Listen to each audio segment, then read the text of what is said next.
माझं नाव निसर्ग अनिल माकर. मी हडपसरमध्येच राहतो आणि याच वर्षी 2025 मध्ये माझं BA बॅचलर ऑफ आर्ट्स आर्यंत कॉलेज पुणे इथून ग्रॅज्युएशन कंप्लीट झालं आहे. त्यानंतर मी जसंच माझं ग्रॅज्युएशन कंप्लीट झालं तर पुणेरी पॅटर्न येथे डाटा ॲनालिटिक्सचा कोर्स मी परस्यू केला, ॲडमिशन घेतलं आणि 6 महिन्यात माझा हा कोर्स पूर्ण कंप्लीट झाला. त्यात मला 5 मॉड्यूल शिकवले, पायथन, SQL, त्यानंतर एक्सेल, ॲडव्हान्स एक्सेल आणि 2 व्हिज्युअलायझेशन सॉफ्टवेअर ज्यामध्ये पॉवर BI आणि टेबल. तर हे शिकवल्यानंतर मला आज सक्सेसफुली MRO कॉर्प मगरपट्टा येथे डेटा ॲनालिटिक्सची प्लेसमेंट भेटली आहे 3 LPAची. थँक्यू. आपले स्टुडंट आहेत निसर्ग माकर. आज यांचा IT मध्ये प्लेसमेंट झालेला आहे, स्पेसिफिकली डेटा ॲनालिस्ट या रोलसाठी. मित्रांनो, बऱ्याच मुलांना हा प्रश्न असतो की माझं नॉन टेक्निकल बॅकग्राऊंड आहे आणि मला IT मध्ये जॉब मिळेल का. आपल्या स्टुडंटचं education background bachelor of arts असून सुद्धा आज त्यांना फर्स्ट पॅकेज 3 lakhs मिळालेलं आहे आणि ते पण डेटा ॲनालिस्ट या रोलसाठी. चला तर मग जाणून घेऊयात की नॉन टेक्निकल एज्युकेशन बॅकग्राऊंड असून सुद्धा IT मध्ये जर आपल्याला पहिला पॅकेज जर 3 lakhs हवं असेल तर त्यासाठी काय अभ्यास केला पाहिजे, कसा केला पाहिजे आणि काय जर्नी फॉलो केली पाहिजे. तर निसर्ग, आज तुम्हाला कसं वाटतंय? बरं वाटतंय मॅम. म्हणजे असं नॉन टेक्निकल बॅकग्राऊंडमध्ये येऊन IT मध्ये शिफ्ट होऊन पहिलंच जॉब रोल असं 3 LPA पॅकेजनी भेटला आहे, तर सुरुवात खूप छान झाली आहे IT रोलची. बरं वाटतंय. ग्रेट, खूप चांगली गोष्ट आहे. तर निसर्ग, जसे बाकी मुलांना वाटतं की माझं आर्ट्स बॅकग्राऊंड आहे, मी IT मध्ये येऊ की नाही, तर मग तुम्हालाही हा प्रश्न पडलाच असेल. तर मग या ठिकाणी तुम्ही काय विचार केला किंवा काय थॉट प्रोसेस ठेवली? कारण आज तुमचं पहिल्याच इंटरव्ह्यूमध्ये सक्सेसफुल प्लेसमेंट झालं आहे, तर मग तुम्ही काय विचार करून IT क्लासेससाठी ॲडमिशन घेतलं? बघा, ग्रॅज्युएशन झाल्यावर म्हणजे आत्ताच्या ह्याच्यात जर IT मध्ये जॉब पाहिजे असेल किंवा कुठेही जॉब पाहिजे नसेल तर त्यासाठी नुसतं ग्रॅज्युएशन हे पुरेसं नाही. त्याच्या व्यतिरिक्त स्किल्स पण तुम्हाला काही ना काही डेव्हलप हवे आहेत तुमच्यामध्ये. तर मी पुणेरी पॅटर्नला कॉन्टॅक्ट केला आणि 5 मॉड्यूल ह्यांनी सांगितले की डेटा ॲनालिस्टचा कोर्स मी ते शिकवणार आहे. तर मला खूप फायदा वाटला त्या 5 मॉड्यूलमधून, म्हणून मी हा कोर्स परस्यू केला. बरं, आणि बऱ्याच मुलांना असं वाटतं की पायथन प्रोग्रामिंग लँग्वेज खूप डिफिकल्ट आहे, मग तुम्हाला नाही अवघड वाटली का? पायथन म्हणजे स्टार्टिंगला थोडी डिफिकल्ट वाटू शकते नॉन टेक्निकलला, पण जसे तुम्ही प्रॅक्टिस करत जाणार आणि लेक्चर्स आपले होतात ते रेकॉर्डेड असतात, ते परत आपण बघू शकतो, रिवाईज करू शकतो. तर त्याहून काय होतं, अजून ती लँग्वेज आपली चांगली होऊन जाते. असं काय नाही की एकदमच टफ लँग्वेज आहे, बेसिक लँग्वेज आहे, पण अभ्यास आपण केला तर होऊ शकतं, समजतं, म्हणजे हळूहळू समजायला लागतं.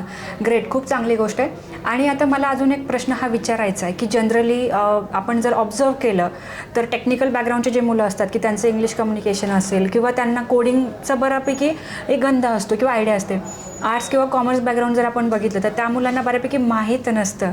तर मग तुम्हाला ती भीती नाही वाटली का की मी एवढं इन्व्हेस्टमेंट करणार क्लासेससाठी, 3-4 महिने मी पैसे फी पे करणार आणि त्यानंतर माझं नाही झालं तर काय? भीती सुरुवातीला वाटत होती, पण नंतर जे आपले सर वगैरे आहे त्यांनी कन्व्हिन्स करून दिलं की फ्रॉम स्क्रॅच ते पूर्ण आपल्याला ITचं एक हे देणार आहे ओव्हरऑल. म्हणजे ज्यांनी कधीच टायपिंगसुद्धा ज्यांना येत नाही त्यांना पण त्याची प्रॅक्टिस पण सरांनी वगैरे आम्हाला करायला सांगितलेली की गुगलवर जावा, टायपिंग प्रॅक्टिस करा.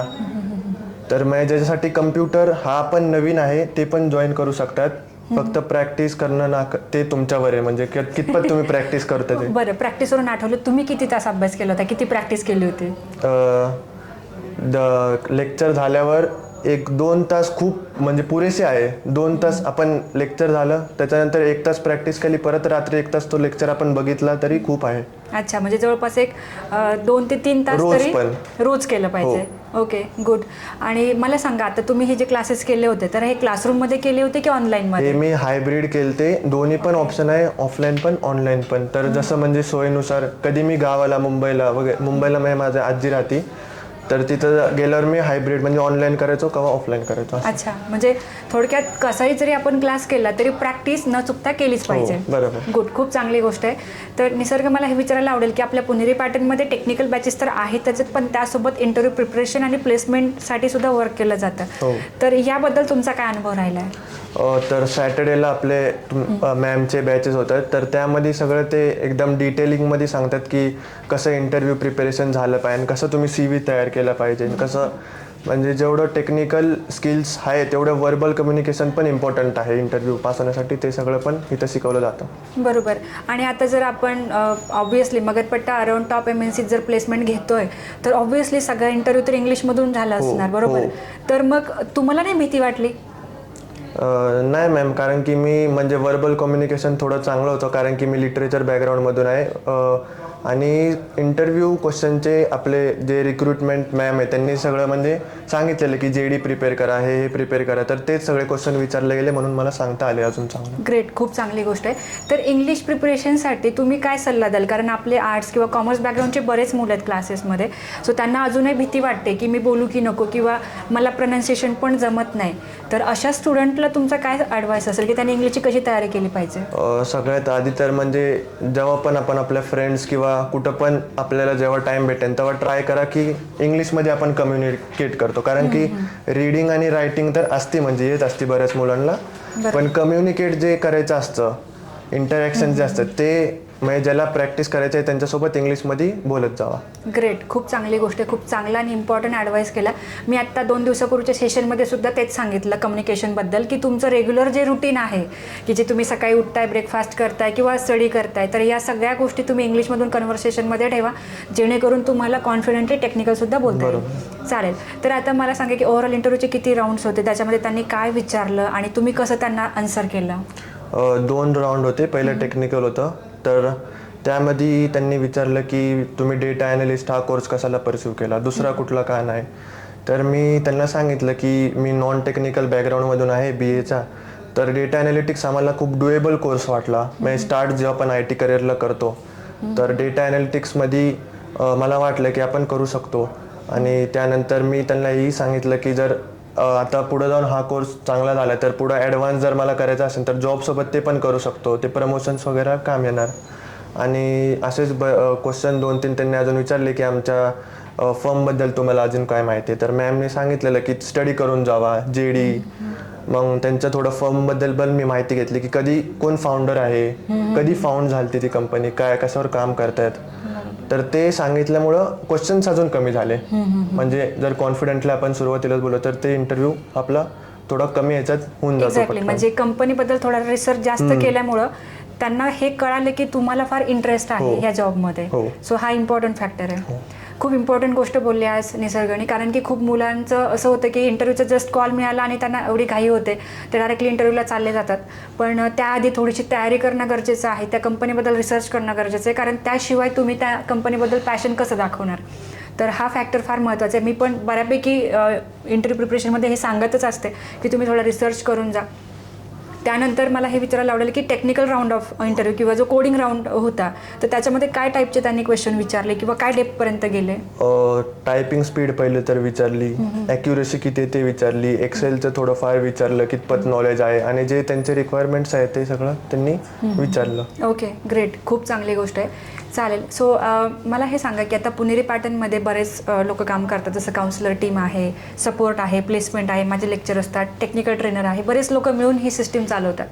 तर या सिस्टीम मध्ये तुम्हाला सगळ्यात बेस्ट पार्ट काय वाटला? कुठलं डिपार्टमेंट बेस्ट वाटलं? टीचिंग स्टाफ आहे बेस्ट, पण त्यानंतर आपण काय बरेच ठिकाणी असं जातो जिथं आपण फीज वगैरे पे केली, त्यांचं शिकून झालं की म्हणजे त्यांचं काम असं संपून जातं असं विचार करतात. पण पोस्ट जे आहे, पोस्ट कोर्स जे स्टाफ आहे, म्हणजे जे रिक्रुटमेंटसाठी किंवा प्रथमेश सर जे म्हणजे कॉल्स वगैरे देतात, त्या मॅमचं नाव मला श्रद्धा मॅम. हो, तर पोस्ट म्हणजे असं नाही की पैसे आपले दिले, कोर्स झालं म्हणजे त्यांनी सोडून टाकलं, ते ट्राय करत राहतात आपल्यासाठी की रिक्रुटमेंट भेटू आपल्याला, त्याच्यानंतर पण ॲडवाईस खूप देत असतात. ग्रेट, म्हणजे थोडक्यात असं म्हणायचं की फीस घेतल्यानंतर कमिटमेंट फुलफिल होतात की ज्या बऱ्याच ठिकाणी होत नाहीत. खूप चांगला फीडबॅक दिला आज, कारण की बऱ्यापैकी लोकांना असं वाटतं की मी फी भरू की नाही, किंवा मला ऑलरेडी खराब अनुभव आला आहे तर मग मी इन्व्हेस्टमेंटच करू नये असं खूप मुलांना वाटतं. पण आपल्याकडे उलटं आहे की आपल्याकडं फी जरी पूर्ण आली तरी पण तेवढ्याच एनर्जीने आमची सपोर्ट आणि प्लेसमेंट टीम काम करते, आणि त्याचमुळे आज यांचं प्लेसमेंट झालेलं आहे. तर मला हे विचारायला आवडेल निसर्ग की बऱ्यापैकी मार्केटमध्ये लोक असं बोलतात की रिसेशन आहे, आता युद्ध सुरू झालं आहे आणि खूप सगळ्या चर्चा आहेत. आता तुम्ही आयडियली पुणेरी पॅटर्नसोबत प्रॉपर क्लासेस जॉईन केले, जर्नी क्रॉस केली, त्यानंतर इंटरव्ह्यूसुद्धा दिला आहे. तुम्हाला काय वाटतं, खरंच मार्केट सिच्युएशन खराब आहे का चांगली आहे?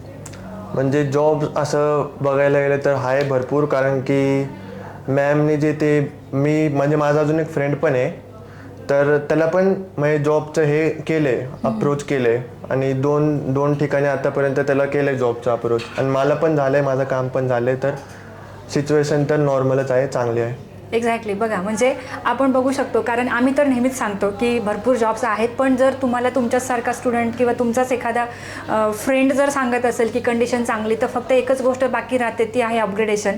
तर प्रत्येक मुलाने अपग्रेड केलं पाहिजे आणि त्यामध्ये फ्युचरमध्ये चांगली ग्रोथ पण घेतली पाहिजे. चालेल. सो यानंतर मला हे विचारायला आवडेल की असे बरेच मुलं आहेत की ज्यांचं नॉन टेक्निकल बॅकग्राऊंड आहे, ते अजूनही विचारच करतात की आम्ही करू की नाही. अशा सगळ्या विद्यार्थ्यांना तुमचा काय सल्ला असेल आज? हे बघा, सगळ्यात आधी तर ग्रॅज्युएशन झाल्यावर आपला म्हणजे जो इयर आहे तो वेस्ट करूनच नाही द्यायचा, गॅप तिथं पडूनच नाही द्यायचा. एक तुम्ही काहीतरी स्किल शिका, कोर्ससाठी कुठले तरी अप्लाय करा आणि कम्युनिकेशन स्किल्स तुमचे सुधारवा. ग्रेट. खूप चांगला सल्ला दिला, कारण की बरेच मुलं विचार करतात आणि त्यामध्येच त्यांचं एक 2 वर्ष वेस्ट होतं. तर 2025चंच पासआउट असून याच वर्षामध्ये ऑलमोस्ट 6 ते 7 महिन्यांमध्ये जर आपल्या हातामध्ये IT सारखा जॉब असेल बेसिकली, तर ही खूप मोठी गोष्ट आहे. तर पुणेरी पॅटर्न आणि टीमकडून तुमचं मनापासून खूप कौतुक.